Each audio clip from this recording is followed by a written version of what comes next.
छोटे मोटे दो चार अधिकारियों को सस्पेंड कर दिया गया, लेकिन वहाँ के एसपी का क्यों नहीं सस्पेंड किया गया, वहाँ के डीएसपी का क्यों नहीं किया गया?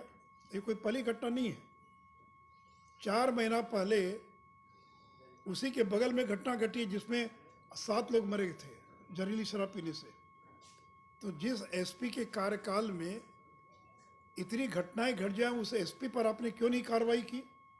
क्या एसपी की किसी दरोगा की हिम्मत है कि बिना एसपी के संरक्षण के और वो खुलेआम शराब बिकवा दे? कहीं ना कहीं तो संरक्षण है।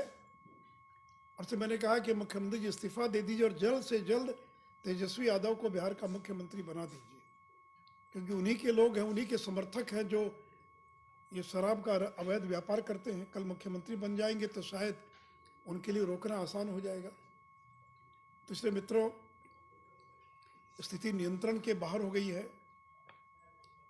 और 4 लाख लोग जेल जा चुके हैं, जैसा मैंने आपको शुरू में बताया। उसमें 90% SC ST EBC, और इतने गरीब लोग के जेल चले गया तो बेल कराने की भी उनके पास पैसा नहीं कि वो बेल करा सके, इतनी भी क्षमता उनकी नहीं है। तो 2 घूंट शराब पीने की इतनी बड़ी सजा, मौत उसकी सजा नहीं हो सकती है, और ये सजा आप दे रहे हैं, मौत उन गरीबों को सजा दे रहे हैं।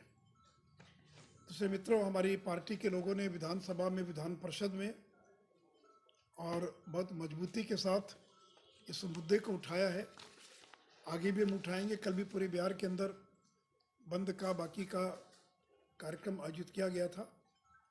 तो इसलिए मुख्यमंत्री जी को संवेदना दिखानी चाहिए, बीजेपी के लोगों से क्षमा याचना करनी चाहिए और तत्काल उन गरीबों को 4 लाख का मुआवजा देना चाहिए। उसने मैंने कल ये भी कहा था कि मांझी जी की चुप क्यों हो गए भाई? 10 दिन पहले तक मांझी जी बयान दे रहे थे कि 1 पौवा गरीब पी लिया तो कौन सा गुनाह कर लिया। आज मांझी जी चुप हैं, CPI CPM के लोग चुप हैं, माले के लोग चुप हैं।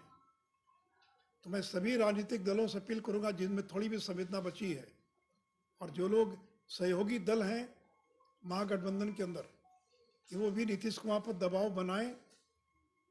ठीक है, आप ही को श्रेय मिल जाए, हमको कोई दिक्कत नहीं, आपको श्रेय मिल जाए, लेकिन उस गरीब को मदद मिलनी चाहिए। और मैं तो मांझी जी को कहूँगा, बात जाकर आइए, आप तो दलितों के नेता बिहार के, आप क्यों नहीं गए? चिराग पासवान गए, पारस जी गए, आपको भी जाना चाहिए था। क्या जो मरे वो दलित नहीं है? क्या आप नहीं गए? वहाँ पर रोज बयान देते थे शराबबंदी हटाने के पक्ष में। हम तो शराबबंदी हटाने के पक्ष में नहीं है, हम शराबबंदी के पक्ष में। जितना भी बाजार है, जितना भी पान का गुमटी है, इस प्रकार के, और बाजार और गुमटी ये मेन केंद्र है जो लगा। बाकी कोई थोड़ी मेरे सामने आया बेचने वाला की जो है, पूछने पर कोई बताता भी नहीं कौन बेचने वाला है। लेकिन बेचने वाले लोकली होंगे ना, कोई यूपी से तो नहीं ना आए होंगे बेचने वाले। और जो शराब है, और एक क्यों बता दें, पत्रकारों को जानकारी भी होगी कि जहरीली शराब का मतलब ये नहीं होता है कि उसमें जहर मिला दिया गया, ऐसा नहीं होता है। शराब जो लोकल शराब बनती है, शराब बनाने का, जैसे अगर आप बना रहे हैं, मान लीजिए कोई खाने की चीज़, उसमें नमक 1 किलो डाल दीजिए तो जहर हो जाएगा।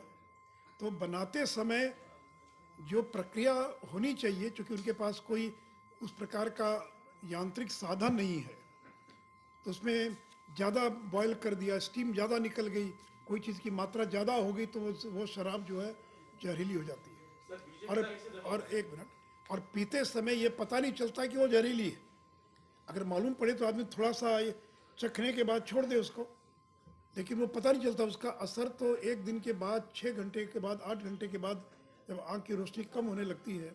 मैं भी कल तक यही समझता कि जहरीली शराब का मतलब गलती से कोई चीज़ डाल दिया या जाए, तो जहरीली शराब का मतलब वही शराब है, लेकिन उसमें कोई एक चीज़ की मात्रा ज़्यादा हो गई, और ज़्यादा मात्रा होने के कारण वो शराब जहरीली हो गई, और उसको जो पिएगा वो आँख की रोशनी चली जाएगी। और जिन लोगों की आँखों की रोशनी गई या कम हो रही थी, उनको तत्काल अगर इलाज की व्यवस्था होती तो शायद बचाया जा सकता था।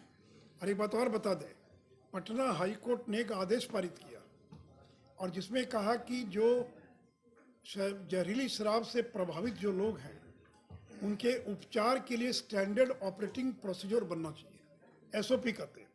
किसी भी इलाज के लिए क्या तरीका होगा, इलाज की क्या प्रक्रिया होगी। कोई कोविड का पेशेंट गया, तो एक WHO या भारत सरकार या बिहार सरकार का स्वास्थ्य विभाग एक उसका गाइडलाइन तैयार करता है कि कोई मरीज अगर आ गया तो उसकी क्या प्रक्रिया होगी उसके इलाज करने की।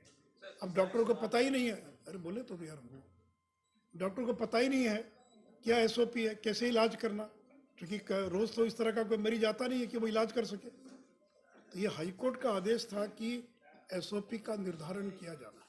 हाँ पूछिए।